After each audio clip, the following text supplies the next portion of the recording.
Hey, happy Friday. I am Meredith, and I am here with our message for the 12th of July, 2024. We got quite the interesting shuffle going on for you today. And before I get into it, I'm going to put some stuff in the description box for you on this video. So check that out if you're interested. A super soul in my world shared a video with me, and it's about science and spirituality. So if you want to jump ahead right to the spirituality part, that happens around 18 minutes. Kind of interesting to see the whole thing.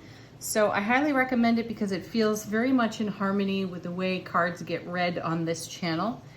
Also today, bringing back the Q&A with the mini deck, so that will be at the end of this video.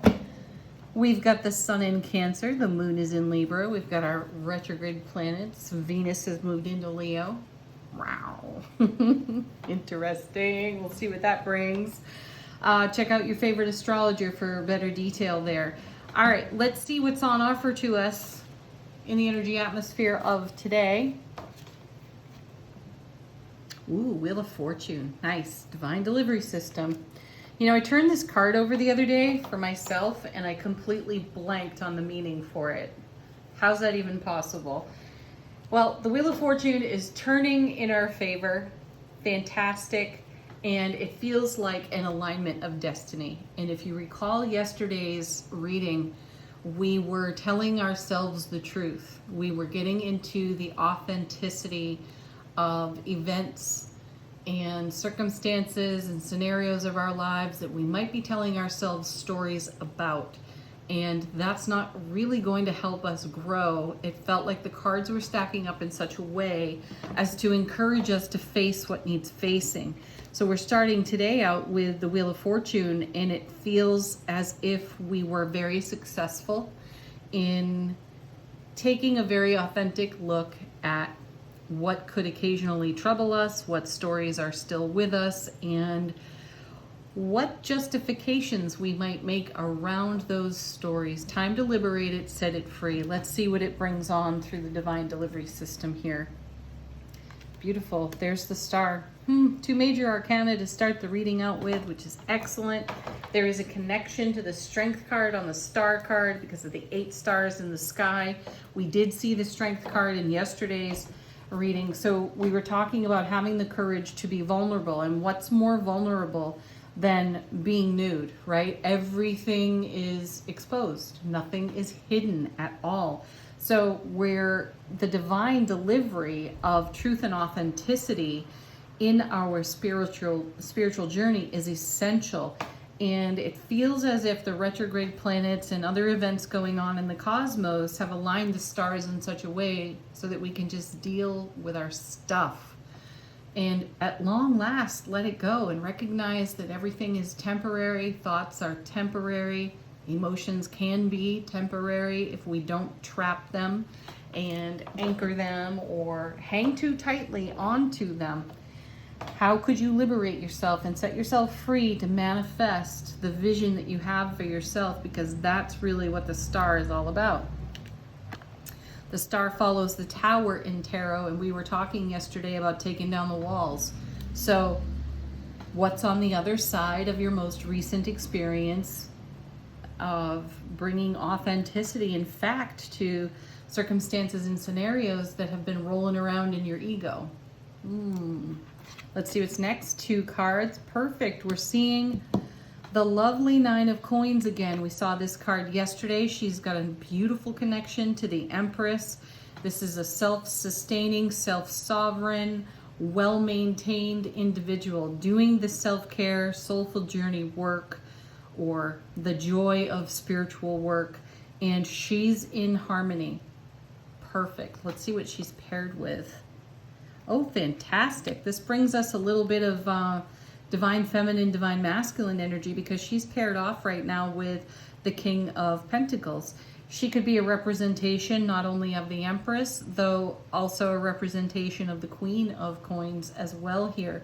So this is very grounded, centered, balanced energy, and we're having some recognition when you see this king of the ripple effect of the choices that we make, which is why the divine delivery system is bringing us the star with all kinds of potential, because we're taking a look at the pain, loss, and sorrows of the past and how they might still influence us today, and we're cleaning up, you know, our side of the street. We're taking care of our self relationships so we can liberate ourselves and not be under the influence of a half-truth, an old tale that makes our ego feel better.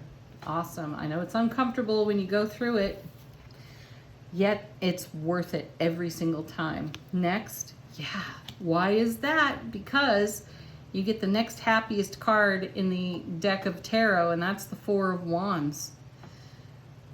Fantastic energy. You know, this is a happy home, a happy family, happy relationships, good friendships, good partnerships. Everything is harmonized and balanced, and new gateways of opportunity open. We've got an 1111 portal sitting right here on this card. So we're ready to engage new frequency, which would not have been possible had we not let go of some of the old stories and opened a new door for ourselves. We had the Two of Wands in yesterday's reading too. I think that was on the underside of the deck. Maybe one of the last cards we picked, or you didn't pick, it was just there in the shuffle. So we've stepped through a doorway to a new world of opportunity. And what I sense is our personal liberation is opening the door of opportunity. We've crossed that threshold and we're creating this beautiful Four of Wands. Next set of cards, there are four of them. They all fell out in a nice, lovely clump. What do we have? Excellent. Eight of Wands, double Four of Wands. So is that the Four of Wands to the power of three there? Swift moving energy. And I sense that this is a feeling of relief for many of us, because when we're hanging on to an old story, old circumstances, clinging to events, or thinking that something has to be done just a certain way, and we decide to change all that up and do something different, which is awesome, we create new avenues of opportunity for ourselves, and then energy can move swiftly and unhindered into our sphere of influence, and we can produce the kind of results, star card, that we've been dreaming about, and that the divine delivery system of the Wheel of Fortune is bringing us. Fantastic. So Eight of Wands, look at that, going into the Two of Wands. These two together make the 10 of Wands, which is having all the resource you could possibly require. All your passion, fire, creativity, motivation, skill, talent, your ability to dream, to feel through what brings your heart the greatest fulfillment and take action with it. So we were talking about this Two of Wands just moments ago, and here it is again. See, by doing something different, by challenging the old so-called normal or the old acceptance level, we're now opening even more doors for ourselves. And if you subtract this 2 from this 8, you get the 6 of Wands, which is all about creating generosity and reciprocity. So we're freeing ourselves up to give and receive in a much better way. And there's the Ace of Wands. Wow. You know, aces always neutralize any challenges that come off other cards. I'm not seeing challenges here at the moment, though yesterday's reading was full of them. So here's this ace. It feels like a cleansing. It feels like your sphere of influence has been cleansed. You've been set free. The world is your oyster. As I said, these two cards here make the 10, and that gives you everything you require to take the next steps.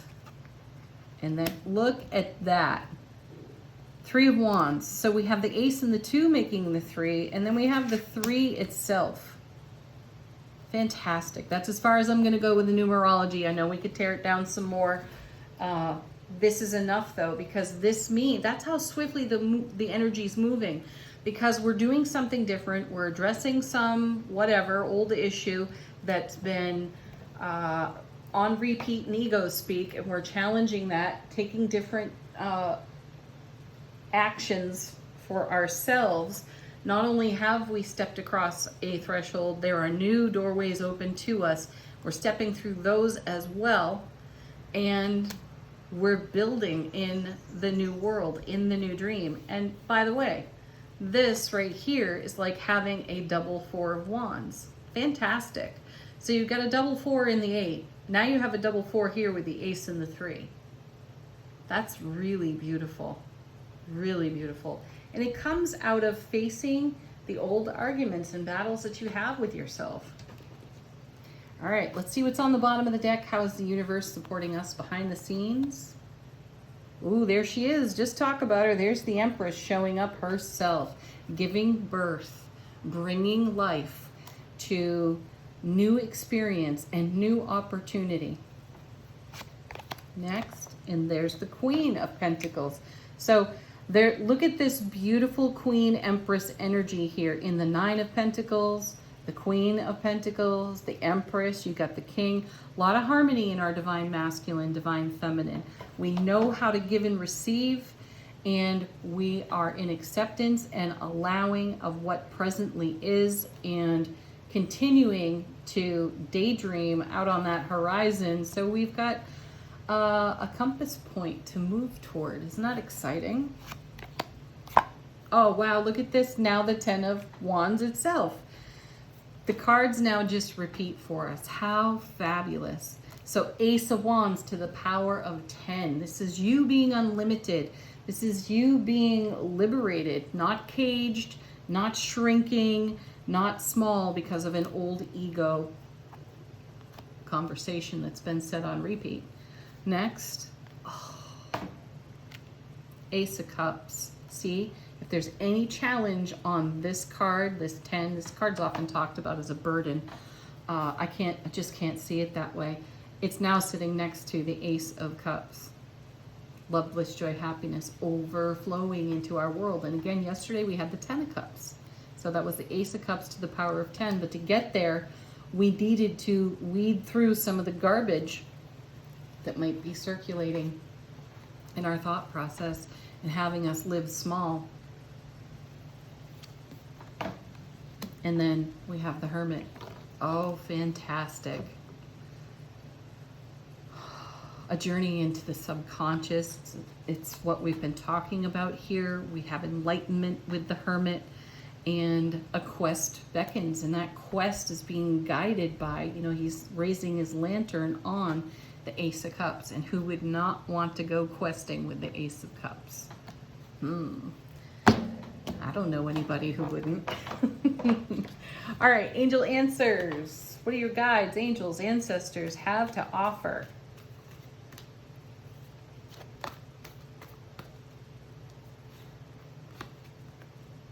First card, you're ready. You know you are. You can feel it. You're motivated. With all these wands here, you're definitely motivated. And you might say, but Meredith, I don't know what I'm supposed to do. How about you start with an affirmation? I am excited and happy to explore new options. What else is available to me, universe? Show me. What else could I consider? Have you ever wondered? Those are some things you can do to change the tide, to change that old conversation. And then we have the soft, sweet, simple yes, which I feel is so connected to the High Priestess. Listen to your intuition.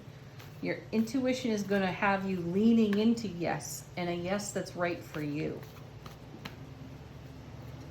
Ooh, we had this one yesterday.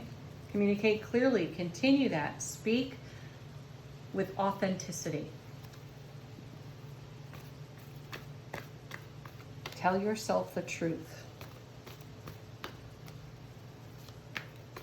And you know what? Take some self-responsibility, because whatever the circumstances and events are that have unfolded in our lives that we maybe judge as harsh, or we may still feel wounded about, who else was involved in that? Likely these things happen around other people or in relationship with other people. And my guides are asking me to ask you all, who are you blaming and why? And what's your part in it? How did you allow yourself to be in a situation that caused pain, loss, and sorrow, and how can you turn that into your own divine power? Upgrade your frequency, right? And perhaps begin to see some of those experiences as beautiful gifts that created wonderful strength within you.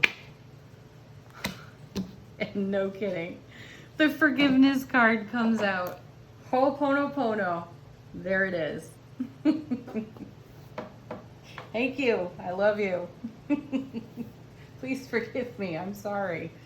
Woo. Ho'oponopono. Give yourself that blessed gifting. All right. From the angels and ancestors, how does our soulful presence want to inform our waking consciousness today?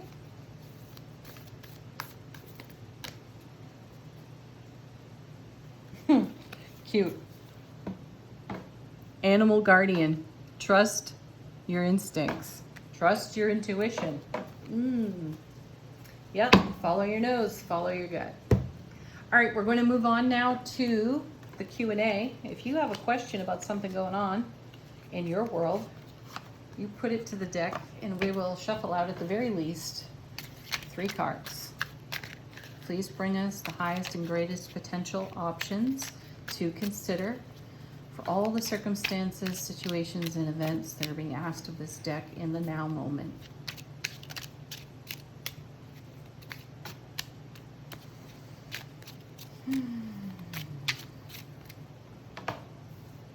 If I didn't say this at the beginning of the reading, I will timestamp it for you so you can find all this and come back to it if you need to. All right, here we go. First card out. Hello, Scorpio. There's the death card. Lovely. Transformation. That's exactly what we'd like to see based on the main part of the reading, right? Transformation. So if you've got a question, you're wondering what your options are, what else could you consider? Transformation is the consideration. Something needs to be put to rest and something else needs to be birthed or resurrected. Something new, a new fresh energy is required here. You have that ship sailing toward the sun on the horizon, and we were just talking about that with the Wheel of Fortune. You dream your dream your dream of transformation, take self-responsibility, do all the things that we were talking about over here, and trust yourself, trust your intuition, trust that it's up to you to set yourself free of anything that feels like a shackle. Next. Ooh, nice. 2 cards. This is great. How perfect is that? There's the 8 of Swords. This is what slightly less than authentic ego speak creates. We stand in a circle of swords, all tied up in knots and blindfolded, not seeing a way to go. And it's up to us to extract ourselves. So we have to put this particular scenario to an end, hence the death card, right? And we need to free ourselves from everything that binds us up. And we do that by taking self-responsibility. And paired with that card is the Sun. So this is the happiest card in all of tarot. And you're being reminded that you are a child of the universe. There is brilliant clarity to be had in transformation as you take self-responsibility for your own actions, choices, and decisions, and accept the blessing of all the life lessons that you have cultivated to bring you to these moments where you can dream a new dream. One more.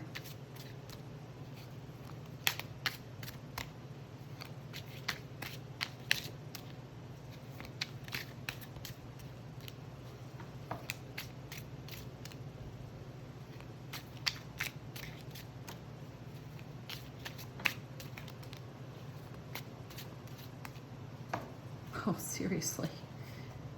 The Hermit again. The quest beckons. How bad do you want it? How bad do you want to set yourself free? How much does it mean to you to let go? Go on that quest. And you've got some sunshine and some starshine right there in the Hermit's Lantern to help you see the way through. Trust yourself, have forgiveness, let go, be free. Have the most beautiful weekend ever, everyone. Bye for now. Namaste.